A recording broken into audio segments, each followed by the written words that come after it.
Linear equation with two variable. सबसे पहले variable क्या होता है वो चीज को समझेंगे। वेरिएबल और दूसरा टर्म आता है कांस्टेंट। ठीक है, कांस्टेंट का मतलब होता है स्थिर, जो चेंज ना हो। ठीक है, जो चेंज ना हो। ठीक है, और वेरिएबल का मतलब क्या होता है, जो स्थिर ना हो, यानी कि जो चेंज होता रहे। ठीक है, चेंज होता है। मेन बस इतना, ये दो चीज अगर आप समझ लेते हैं तो काम खत्म। ठीक है, इधर हो गया वेरिएबल और इधर हो गया कांस्टेंट।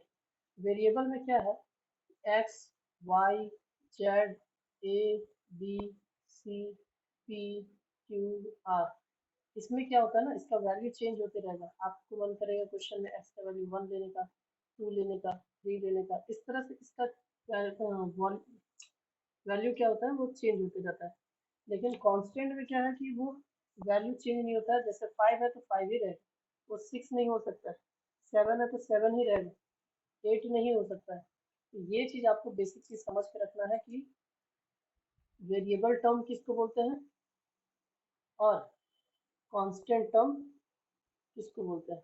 ठीक है, ये वेरिएबल हो गया, ये कांस्टेंट हो गया। तो वेरिएबल एक्स, वाई, जेड ये सब, और कांस्टेंट टर्म 1, 2, 3, कोई भी नंबर मतलब जो चेंज ना हो। ठीक है, फिर उसके बाद यहाँ से बात करेंगे हम लोग किस चीज़ का। जैसे मान लेते हैं 5x², इसमें से एक्स स्क्वायर क्या हो गया, ये एक्स जो टर्म आएगा एक्स, वो वेरिएबल आ गया, और ये 5 क्या हो गया, कांस्टेंट। अब इसी कांस्टेंट में हम लोग पहले पढ़ चुके हैं कोफिशिएंट। ठीक है, जैसे अगर पूछ दिया गया कोफिशिएंट ऑफ 5x², ये 5 केवल आंसर हो जाएगा। यहाँ पे कोफिशिएंट ऑफ 5x² नहीं होता है, क्या होता है, कोफिशिएंट ऑफ केवल और केवल x²। x² का कोफिशिएंट क्या है, तो ये 5। ठीक है, ये आपको दो तीन चीज जो था वो समझ लेना है। अब यहाँ पे जैसे क्वेश्चन क्या होता है, एक एग्जांपल के तौर पे हम आपको बता रहे हैं कि ए के बजाय कर देते अमित एंड बबलू, दो पर्सन है। और क्वेश्चन में बोल रहा है कि अमित जो है, Amit is 6 years younger than Bablu.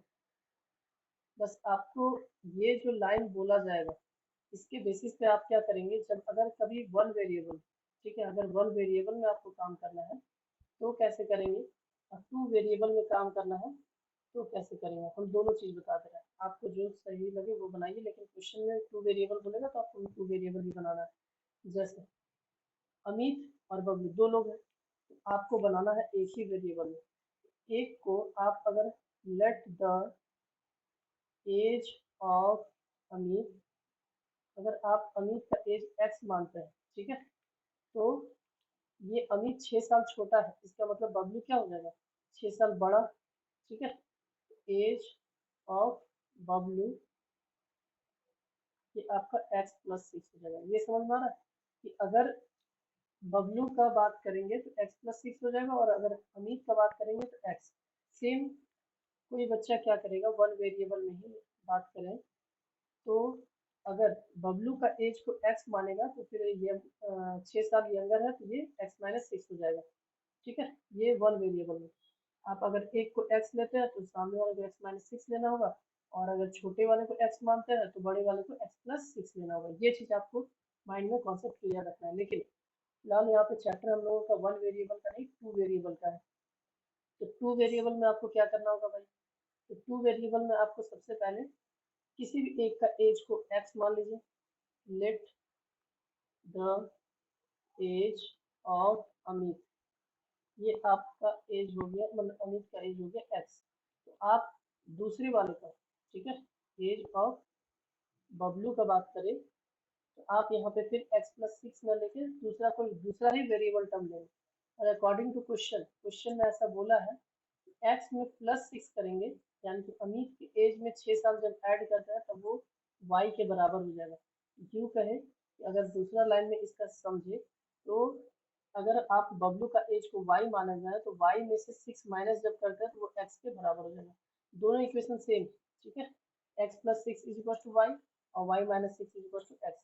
कैसे सेम है भाई? तो ये जो 6 जो है 6 है प्लस में लेफ्ट साइड में, तो राइट साइड में जाएगा तो यहाँ पे माइनस में हो जाएगा। तो ये देखिए y माइनस सिक्स और प्लस एक्स, सॉरी हाँ प्लस एक्स ही कहलाएगा, वो प्लस माइनस में ध्यान रखना है। ये आपको बस इतना सा दो चीज समझना है, वन वेरिएबल और टू। लीनियर इक्वेशन का बात करेंगे, वेरिएबल तो समझ में आ गया। अब लीनियर इक्वेशन, दो टाइप का इक्वेशन अभी फिलहाल समझिए। एक तो लीनियर इक्वेशन हो गया, दूसरा आपका होता है क्वाड्रेटिक इक्वेशन। क्वाड्रेटिक इक्वेशन, ये क्वाड्रेटिक इक्वेशन में ध्यान रखना एक्स स्क्वायर होगा। अब वो चाहे x square plus x plus one ऐसे हो, मतलब कि कुछ भी हो सकता है स्क्वायर के टर्म में बस, ठीक है। और लीनियर इक्वेशन में क्या होगा, x plus y is equal to five, कुछ भी हो सकता है, ठीक है। तो लीनियर वाले में क्या रहेगा, एक्स का और ये वाई का, किसी में स्क्वायर नहीं रहेगा। क्वाड्रेटिक में क्या रहेगा, स्क्वायर वाला का। अब ये लीनियर इक्वेशन को कैसे हम लोग ग्राफ में शो करते हैं वो चीज़ को समझना है। ये ऐसे करके इस तरह से, ठीक है।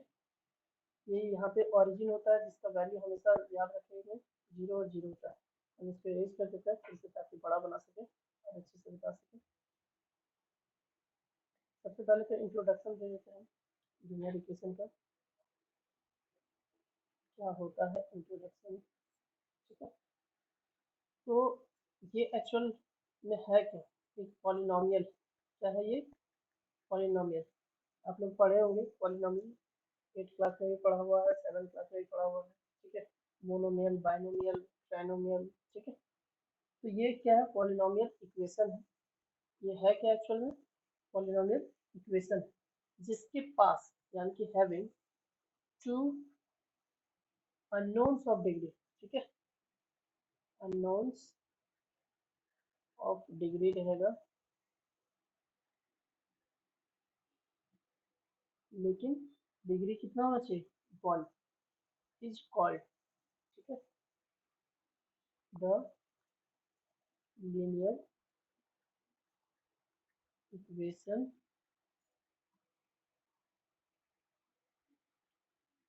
इन टू वेरिएबल, ठीक है। तो कहने का मतलब क्या है कि जैसे हम लिखे 5x plus six y is equal to seven, तो यहाँ पे देख रहे हैं इसका डिग्री, डिग्री क्या होता है, किसी भी चीज का डिग्री हम लोग तब करते हैं, पता करते हैं जब इसके पावर को देख के ही डिसाइड कर लेंगे। जैसे यहाँ पे लिखा हुआ है एक्स स्क्वायर, तो इसका डिग्री हो गया टू, ये ऑलरेडी पढ़ा हुआ है। एक्स क्यूब है तो इसका डिग्री हो जाएगा थ्री। फिलहाल हम लोग डिग्री कितना का बात कर रहे हैं, वन का डिग्री का बात कर रहे हैं। इसमें भी पावर वन है और इसमें भी पावर वन, इसको हम लोग बोलेंगे लीनियर इक्वेशन। ये तो लीनियर इक्वेशन हो गया क्योंकि पावर वन ही है और दो वेरिएबल है इसलिए इन टू वेरिएबल यूज कर रहे हैं, काम खत्म। तो यहाँ से हम लोगों का इंट्रोडक्शन खत्म हो चुका है। अब इसका एक जनरल इक्वेशन होता है वो चीज़ को भी समझेंगे, जनरल फार्मूला, जनरल इक्वेशन, जो भी जनरल फॉर्म जो बोलना है बोल सकते हैं, ठीक है। इसका फॉर्म कैसा होता है भाई, इसका फॉर्म होता है कि X plus B Y is equal to C, या फिर plus C is equal to zero, ठीक है। जिसमें ए और बी क्या है, कांस्टेंट टर्म, ये क्या है, दोनों कांस्टेंट टर्म। और एक्स कॉमा वाई ये क्या है, वेरिएबल टर्म जो वैल्यू चेंज करता रहेगा। इतना तो समझ में आ गया, ठीक है। चलो इसको आगे बढ़ाते हैं। अब हम लोग खुद से कोई भी एक इक्वेशन मान लेते हैं, कोई भी एक इक्वेशन मान लेते हैं। जैसे मान लीजिए 3x plus 4y is equal to minus one, ऐसे। या फिर अगर पहले हम लोग लेफ्ट साइड में प्लस ले लेते हैं क्योंकि हम प्लस सी बताएं, उसके बेसिस पे पहले चलते हैं। अब आप क्या करेंगे, कुछ भी सोचेंगे कैसे ये जीरो आएगा, ठीक है। तो ऐसे हम आपको बता देते हैं, खुद से आप सोच लीजिए। Let x is equal to one रख दीजिए और वाई का वैल्यू कर दीजिए माइनस वन, ठीक है। एक्स का वैल्यू वन, वाई का वैल्यू माइनस वन।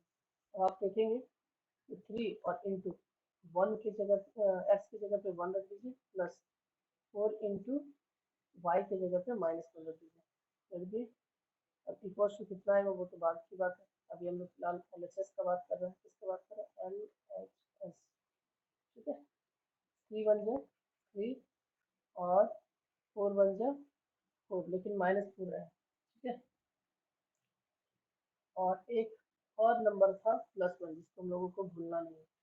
तो यहाँ पे देखिए 3 + 1 कितना हो गया, 4 -4 इक्वल टू कितना आ गया, 0 आ गया। तो आपका LHS कितना आ गया, LHS आ गया 0, और यहाँ पे RHS कितना था, 0 था। तो हम लोग इस इक्वेशन को क्या किए, इक्वेट करके खुद से मतलब सोच के कि हाँ जितना इतना वैल्यू रखेंगे तो हम लोगों का 0 आएगा। यानी कि ये जो इक्वेशन आ गया, ये जो भी ग्राफ में ऐसे इक्वेशन जो लाइन बनेगा वो आपका 100% एक्स पे 1 आना चाहिए। ये जो एक्स एक्सिस है, ठीक है, ये 1 आ गया, तो इधर से 1 लिख दे रहे हैं 1, और एक साइड से वाई का कितना आना चाहिए, -1।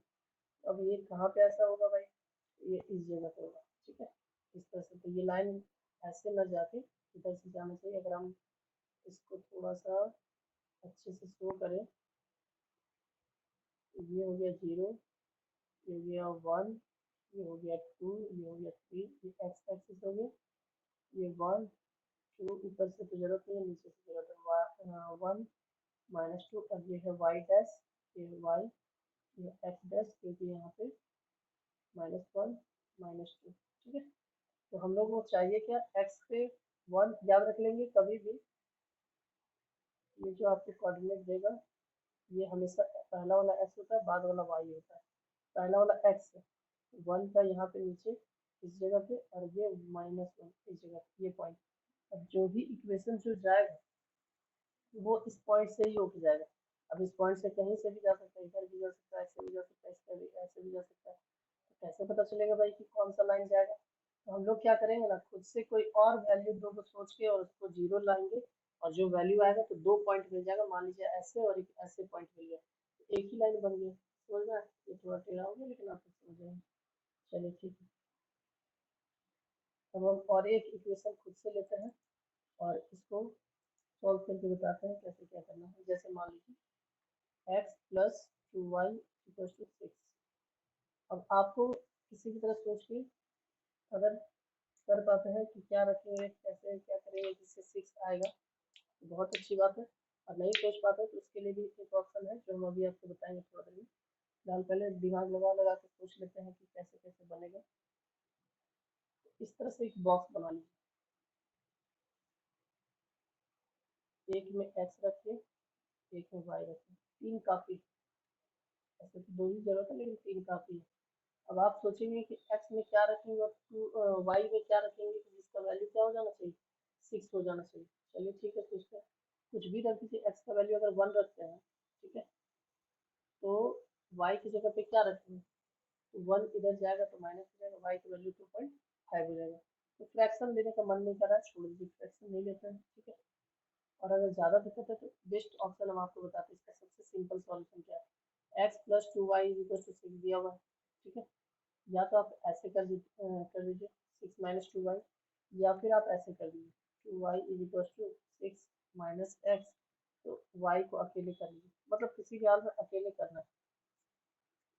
इस तरह से अकेले कीजिए या फिर इस तरह से अकेले कीजिए। अब आप क्या कर सकते हैं, दोनों में से आपको बस सिंपल वैल्यू पुट कर देना है। इस y के लिए अगर आप इस तरह से इक्वेशन को तैयार करते हैं तो आपको लेट करके y का वैल्यू को पुट करना है और x निकालना है।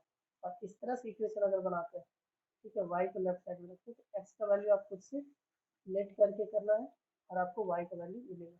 जैसे चलिए इसी में हम लोग सॉल्व करना सीखते हैं। ये अच्छा दिख रहा है, तो हम लोग खुद से y का वैल्यू 1 मान लेते हैं।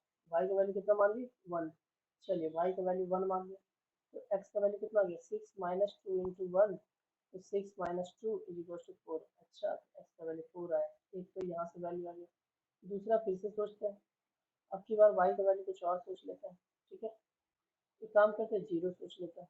ठीक है, तो 2 × 0, तो ये 0 = 6, यानी कि अगर y 0 है x 6 हो जाएगा। ठीक है, और सोचते हैं, चलिए 3 मान लेते हैं, ठीक है, क्योंकि अच्छा 1 माना है, अब 2 मान लेते हैं, y का वैल्यू 2 मान लेते हैं, 2 इंटू 2 4, 6 में से 4 गया 2 बचा, ओह तो यहाँ 2 है तो यहाँ पे भी 2 ही हो।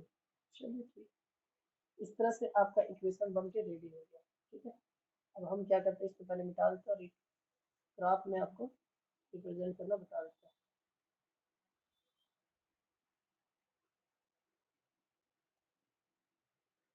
चलिए बस आपको इतना याद रखना है, 462 102 ना, ठीक है, 462 102।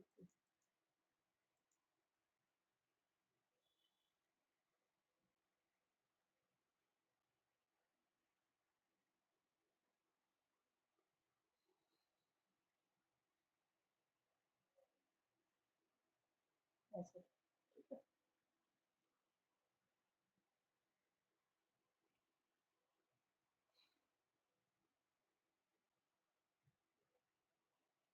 ये इक्वेशन को हमने सॉल्व कर लिया, इस तरह से ऐसे बताओ,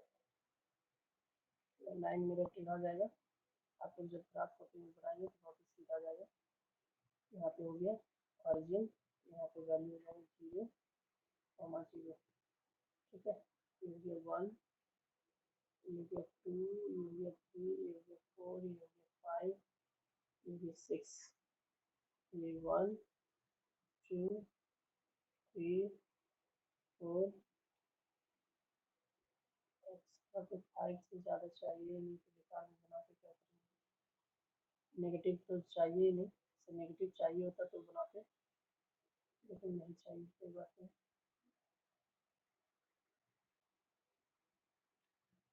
ये x axis, x dash, y axis, y dash, negative वाला डैश में रहता है।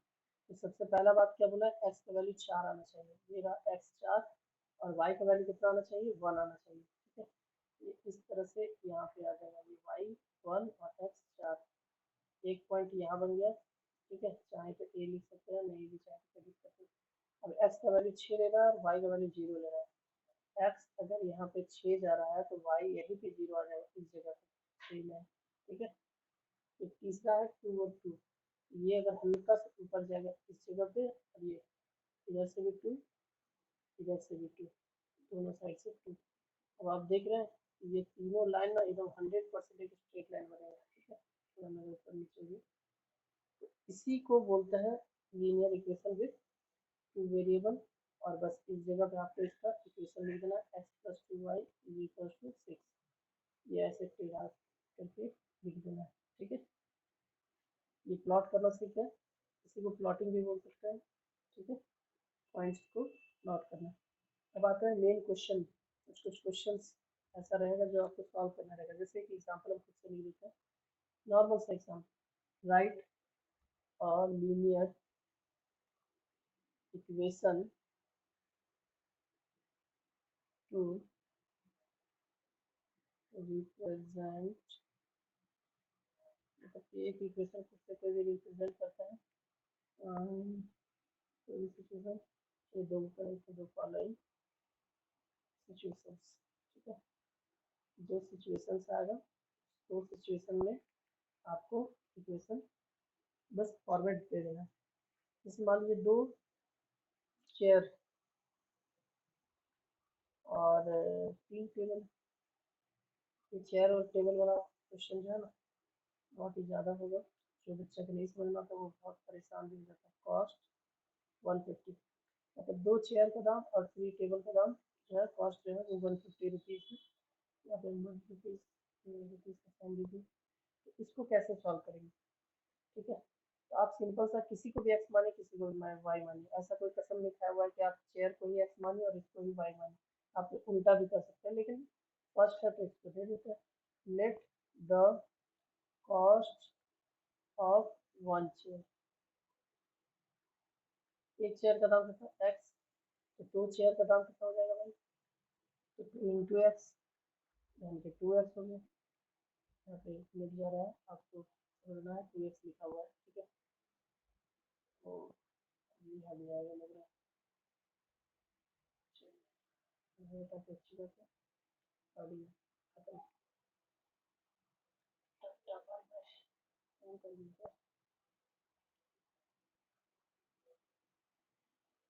ये देखिए cost of one chair x, two chair is equal to 2x।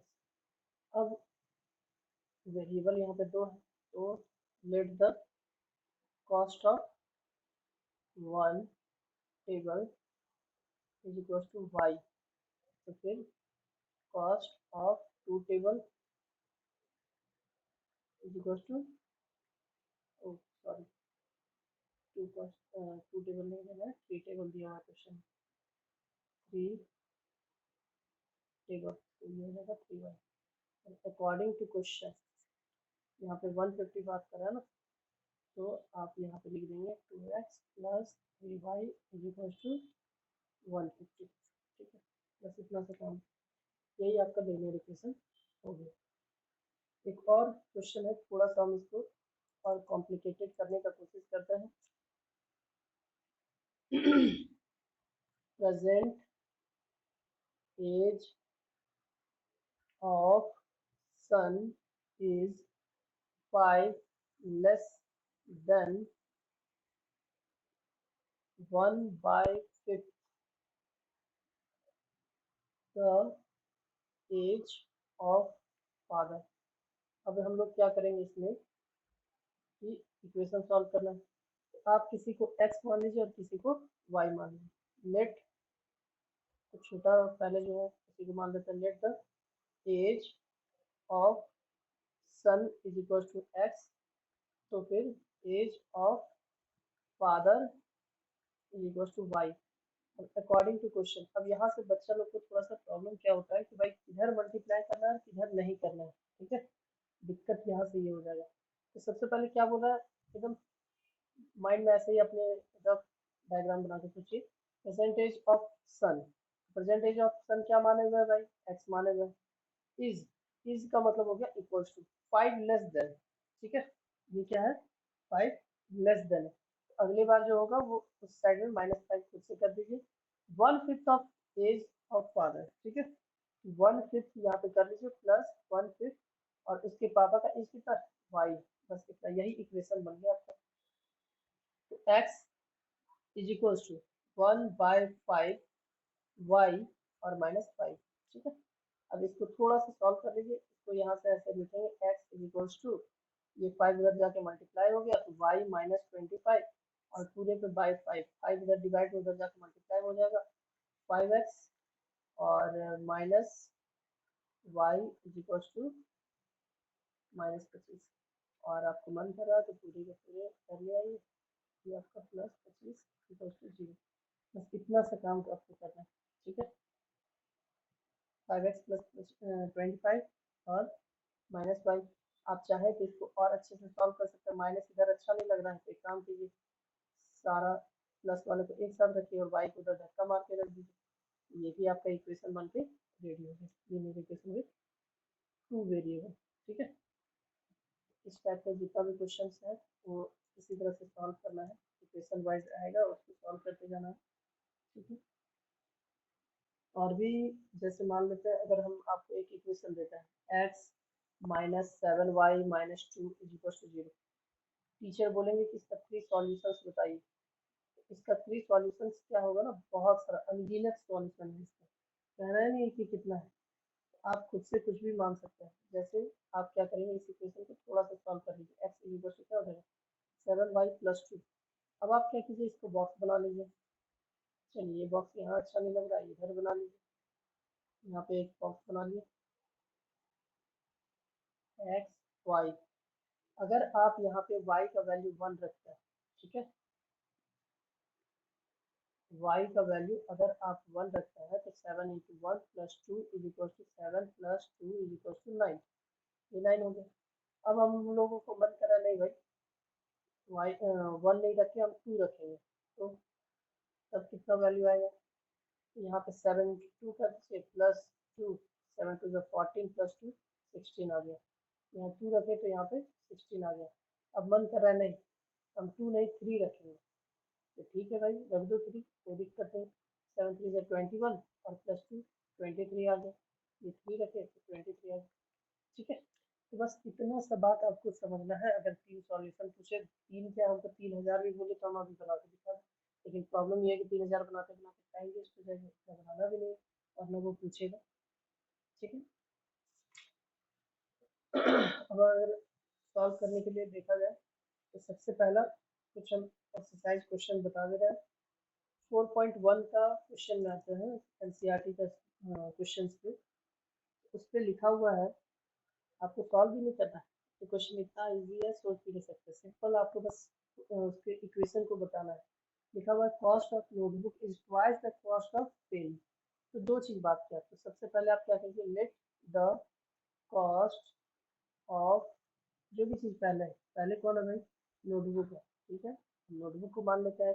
ऐसे हम आपको बार बार बता रहे हैं, किसी को भी आप एक्स मान सकते हैं, किसी को भी वाई मान सकते हैं। ऐसा कोई कसम नहीं खाना है कि नहीं हम इसी को मानेंगे या उसी को मानेंगे, पहले या उसको, लेकिन हमेशा पहले एक्स आता है, इसलिए पहले वाले को लिखिए तो ज़्यादा अच्छा है। Cost of pen is equal to y, ये तो हो गया। ठीक है, अब सीधा सा अकॉर्डिंग टू क्वेश्चन, क्वेश्चन में क्या बोला था कि जो नोटबुक का दाम होगा वो पेन के दाम से दोगुना होगा। यानी कि नोटबुक का दाम अगर एक्स है तो पेन का दाम वाई है। ये इसके लायक बनने के लिए प्रूफ, अभी नहीं समझ में आएगा तो यहाँ पे समझिए। नोटबुक आप नॉर्मली ऐसे समझिए कि 20 रुपये का है और पेन है 10 रुपये का। अब ये 20 रुपया जो है वो एक्स है और वाई जो है वो 10 रुपया है। ठीक है, तो y को कितना से मल्टीप्लाई करेंगे कि 20 के बराबर आ जाएगा 2 से। सेम यहाँ पे वही चीज है, ये इक्वेशन बन गया। अब इसको थोड़ा अच्छा से अरेंज करके बस इतना लिख दीजिए, आंसर हो गया, खत्म किया। बस इससे ज्यादा कुछ नहीं करना था इस क्वेश्चन। ठीक है, कभी कभी आएगा वैसा जो सॉल्व करना पड़ेगा, तो फिर आपको सॉल्व कर देना है, ज्यादा कुछ दिक्कत है नहीं। ठीक है।